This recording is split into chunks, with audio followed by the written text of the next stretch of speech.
धर्म के नाम पर अध्ययन, जैसे आज बकरीद है और बकरीद पर क्या करते हैं, पशुओं की कुर्बानी देते हैं। कुछ गलत अंधविश्वास हिंदुओं में, मुसलमानों में, सभी मजहबों के अंदर कुछ अंधविश्वास पैदा हो जाते हैं। मैं एक मजहब विशेष का क्यों नाम लूं, सभी जगह अंधविश्वास। धर्म के नाम पर अधर्म, धर्म के नाम पर पाप कर लेते, देवी देवताओं के नाम पर भी हम बलियां चढ़ा देते। ऐसे ही मुस्लिम भाइयों के अंदर भी पशुओं की कुर्बानी। अरे भाई, बाहर की पशु की कुर्बानी देने से खुदा अल्लाह प्रसन्न नहीं होंगे, क्योंकि वो बाहर के पशु भी उस खुदा ने बनाए हैं, अल्लाह ने बनाए हैं। ज़्यादा तो मैं नहीं जानता इस्लाम के बारे में, लेकिन जैसा आपने कहा तो मुझे ऐसा लगता है कि अल्लाह बहुत दयावान है, जो इंसानों पर और हर जीव पर यानी जानवर पर भी बहुत दया करता है। अब मेरा सवाल, मैं आपकी इस बात से बहुत सहमत हूँ कि किसी भी इंसान का कत्ल करना इंसानियत का कत्ल करना है, और मैं ये भी मानता हूँ कि इस्लाम धर्म दया धर्म है और इंसानियत का धर्म है।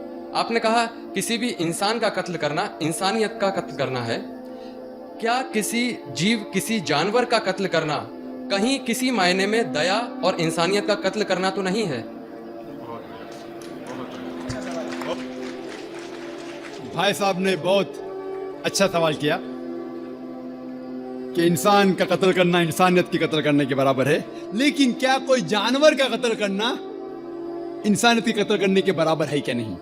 और ये सवालात आप अगर पढ़ेंगे जो गलत फहमिया के नंबर 6 नंबर आता है गलत फहमिया में, कि लोग एतराज करते हैं कि इस्लाम क्यों जानवर खाने की इजाजत देता है, मांस खाने की इजाजत क्यों देता है। कई गैर मुस्लिम एतराज करते कि इस्लाम एक बहुत जल्लाद रिलीजन है। भाई साहब नहीं कह रहे, लेकिन बाकी लोग कहते कि एकदम मर्सीलेस रिलीजन है, धर्म है जो जानवर का कत्ल करने के लिए कहता है। जवाब में ये कहना चाहूंगा भाई साहब कि एक मुसलमान अगर वो चाहे तो प्योर वेजिटेरियन, प्योर शाकाहारी रह के भी अच्छा मुसलमान रह सकता है। मांस खाना इस्लाम में फर्ज नहीं है, मांस खाना इस्लाम में फर्ज नहीं है। वो एक अच्छा मुसलमान रह सकता है शुद्ध शाकाहारी होके भी। लेकिन बट अल्लाह ताला फरमाते हैं कुरान मजीद में सूरह मायदा में सूरह नंबर 5 आयत नंबर 1 में कि हमने कैटल बनाए, 4 पांव वाले जानवर बनाए जिसको आप खा सकते हैं। सिर्फ वो जानवर जिसके हमने नाम लिए उसको मत खाओ, जो आपके लिए हराम है। उसके अलावा आप सब जानवर खा सकते हैं। कुरान में लिखा है सूरह नहल में सूरह नंबर 16 आयत नंबर 5 में कि हमने आपके लिए कैटल बनाए, भेड़ बकरियां बनाए, तो कि आप उसका गोश्त खा सके। कुरान में जिक्र है सूरह मोमिनीन में सूरह नंबर 23 आयत नंबर 21 में कि आप भेड़ बकरियों के गोश्त खा सकते। और कई आयतें हैं।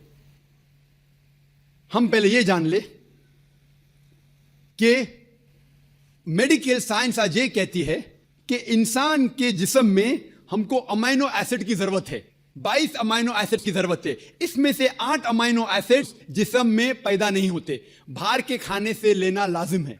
और कोई भी वेजिटेबल फ्रूट, कोई भी घास फूस, कोई भी फल में ये 8 के 8 अमाइनो एसिड है ही नहीं, लेकिन मांस में है और मच्छी में है। हाई लेवल ऑफ प्रोटीन है। High level of protein is present in the meat and in the fish. It is nutritious. Vitamin K है और आयरन भी है।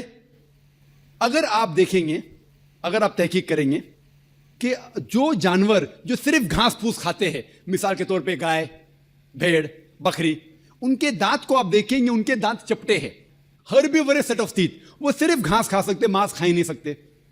अगर आप उन जानवरों के दांत देखेंगे जो मांस खाते हैं, carnivorous animal like tiger, leopard, lion, शेर, शेर बब्बर, चीता, इनके दांत देखेंगे तो इनके नोकीले दांत है, कैनाइन सेट ऑफ टीथ। वो सिर्फ मांस खाते, घास फूस खा ही नहीं सकते। अगर आप जाके आईने में और हम लोग जाके आईने में देखेंगे अपने दांत, इंसान के दांत चपटे भी है, नोकीले भी है। अगर खुदा चाहता था,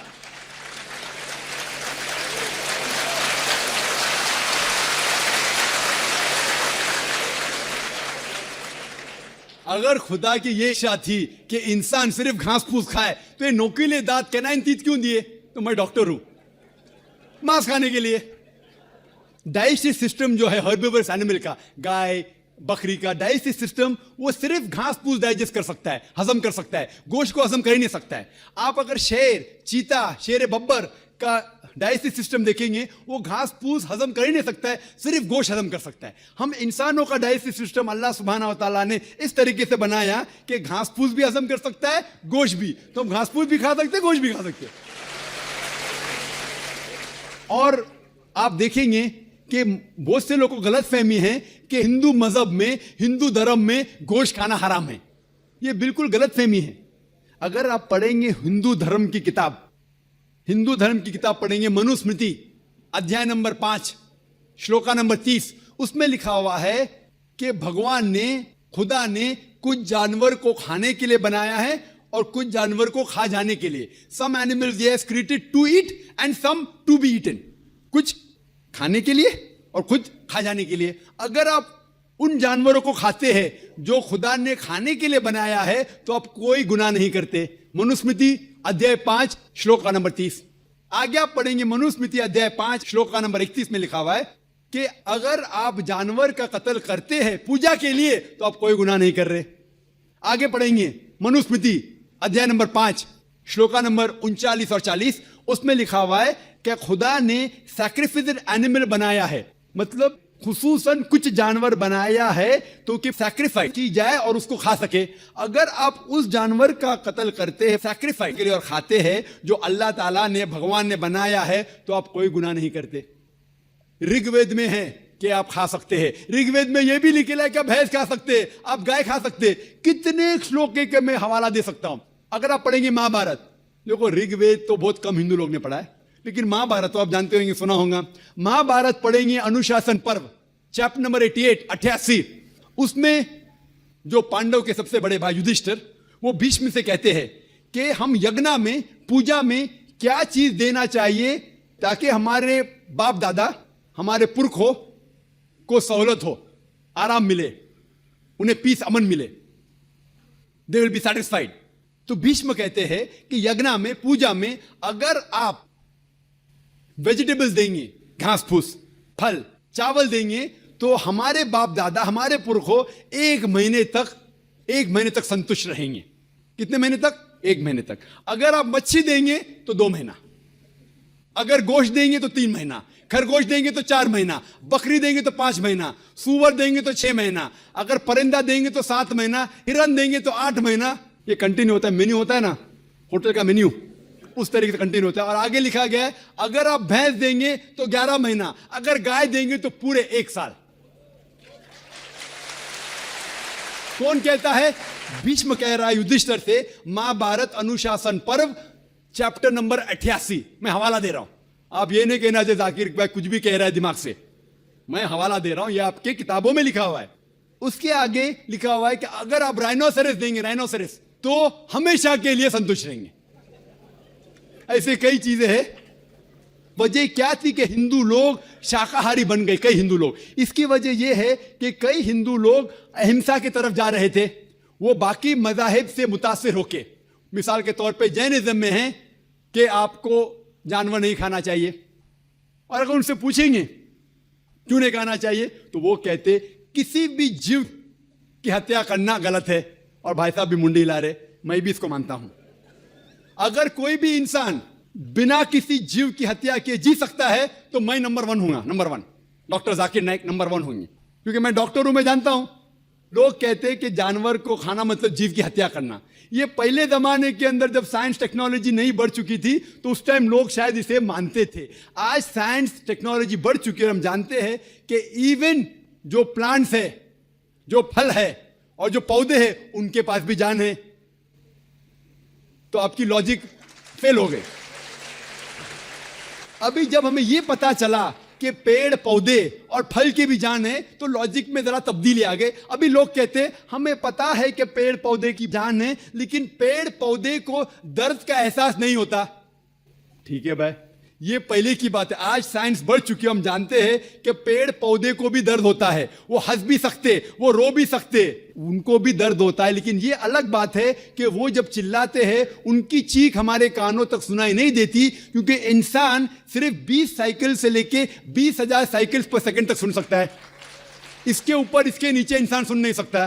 क्योंकि हम पेड़ पौधे की चीख नहीं सुन सकते, उसका मतलब ये नहीं कि हम उनकी हत्या कर सकते। एक शख्स था जो मुझसे बहुत बहस कर रहा था। वो जाकिर भाई, मैं मानता हूं कि पेड़ पौधे की जान है, पेड़ पौधे को दर्द होता है, लेकिन ये जानवर के 5 सेंसेस है, 5 समझ है, ये पेड़ पौधे के 2 या 3 कम है। सिर्फ 3 सेंसेस है। तो इसीलिए जानवर को कत्ल करना बड़ा गुनाह है, पेड़ पौधे को कत्ल करना कम गुनाह है।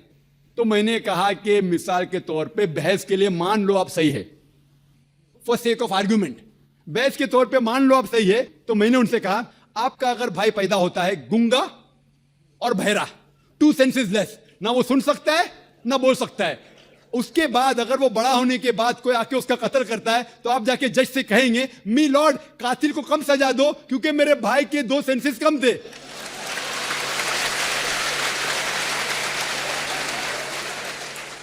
आप तो उल्टा ये कहेंगे कि मेरा भाई तो मासूम था, वो गूंगा था, सुन भी नहीं सकता था, बोल भी नहीं सकता था, उसको डबल सजा दो। यहां जज हजरात बैठे हुए इधर, लेकिन इस्लाम में ऐसा नहीं होता है कि 2 सेंसेस कम 2 सेंसेस ज्यादा। अल्लाह ताला फरमाते सूरह बकरा में सूरा नंबर 2 आयत नंबर 168 में, या अल्लज़ीना आमनू ओ मोमिनो, आप वो खाओ जो आपके लिए हलाल है, जो हलाल है आप खा सकते। आप जो सांस ले रहे भाई साहब, सांस ले रहे, आपको पता है कि millions of germs are dying, ये जरासीम जो आप सांस लेके उनको भी जान है। आप अगर 5 मिनट तक सांस नहीं लेंगे आप मर जाएंगे, हर मिनट में आप हत्या कर रहे हैं, आपको पता है। लेकिन ये जो जानवर है, पेड़ पौधे है, जरासीम है, ये आलमी भाईचारे में नहीं आते, इनका कत्ल करना आम तौर से हराम है। लेकिन अगर आपको जीने के लिए इनका कत्ल करते हैं अल्लाह का नाम लेते हुए कि हम इनको कत्ल कर रहे हैं, तो ये गुनाह नहीं है। लेकिन सिर्फ हमारे निशानेबाजी के लिए अगर मैं कोई जानवर का कत्ल करता हूं वो हराम है, लेकिन खाने के लिए अगर मैं जानवर का कत्ल करता हूं या पेड़ पौधे काटता हूं खाने के लिए, तो ये इस्लाम में इजाजत है। जो जानवर की इजाजत है, जो जानवर हलाल है उसको आप काट सकते हैं खाने के लिए, सिर्फ निशानीबाजी के लिए नहीं। तो आप देखेंगे आम हिंदू के जो है ना आलमी भाईचारे, उसके अंदर पेड़ पौधे भी आपके भाई है, जानवर भी भाई, जो इस्लाम में नहीं। इस्लाम में आलमी भाईचारे के लिए हर इंसान आपका भाई है, भले अमेरिका में हो, इंडिया में हो, यूके में हो, काला हो, गोरा हो, वो आपका भाई है। लेकिन जानवर आपके भाई नहीं है, लेकिन जानवर का भी हुकूक कुरान और हदीस में दिया गया है। लेकिन जो जानवर की इजाजत दी गई है खाने के लिए, उनको हम खा सकते। होप ये जवाब आपके लिए काफी है। आपने ये कहा कि पेड़ पौधों को यदि हम खाते हैं तो कुछ सुनाई देने की आपने बात कही थी, लेकिन हम ऐसा तो कर ही सकते हैं जिन बच्चों की हमें चीख या किसी भी चीख सुनाई दे रही है उसको रोने से रोक सकते हैं। दूसरा, जो चाइना में नवजात शिशु खाए जाते हैं, यदि कोई इस्लाम धर्म का अनुयायी उनका अल्लाह का नाम लेकर यदि खाता है तो क्या ये उचित है? मैंने एक अखबार में कटिंग पढ़ी थी कि वहाँ न्यू बॉर्न चाइल्ड वहाँ खाए जाते हैं, तो क्या इस्लाम में इस तरीके की इजाज़त है? आपने ये कहा कि पेड़ पौधों को यदि हम खाते हैं तो कुछ सुनाई देने की आपने बात कही थी, लेकिन हम ऐसा तो कर ही सकते हैं जिन बच्चों की हमें चीख या किसी भी चीख सुनाई दे रही है उसको रोने से रोक सकते हैं। दूसरा, जो चाइना में नवजात शिशु खाए जाते हैं, यदि कोई इस्लाम धर्म का अनुयायी उनका अल्लाह का नाम लेकर यदि खाता है तो क्या ये उचित है? मैंने एक अखबार में कटिंग पढ़ी थी कि वहाँ न्यू बॉर्न चाइल्ड वहाँ खाए जाते हैं, तो क्या इस्लाम में इस तरीके की इजाज़त है? भाई साहब ने सवाल किया कि क्योंकि बच्चों की जो चीख सुनाई देती तुम चुप कर लेते, सुनाई नहीं दे तो क्या करेंगे? और उन्हें सवाल पूछा कि चाइना में बच्चों का गोश्त खाया जाता है, वो बिल्कुल हराम है। जैसा मैंने कहा, सिर्फ उन जानवर जिनकी इजाजत है वो जानवर का गोश्त आप खा सकते, इंसान का गोश्त खाना तो बिल्कुल हरामी है। किसका भी नाम लो, किसका भी नाम लो, अल्लाह का नाम लेके सूअर भी खाना हराम है।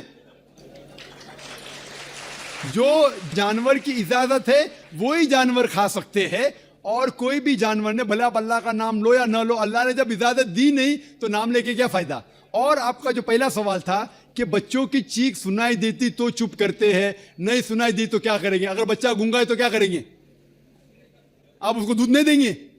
गूंगे बच्चे को क्या करेंगे आप? और उसको तवज्जो देंगे कि उसकी चीख सुनाई नहीं देती तो इसीलिए मैं और तवज्जो दूंगा कि दूध टाइम पे मिले। वो जिसको चीख सुनाई देती है दूध नहीं मिला तो रोएगा, तो मुझे मालूम पड़ेगा। तो माँ गूंगे बच्चों की और तवज्जो करेंगे, इसीलिए आपको पेड़ पौधे की तवज्जो और देना चाहिए, क्योंकि आपको चीख सुनाई नहीं देती।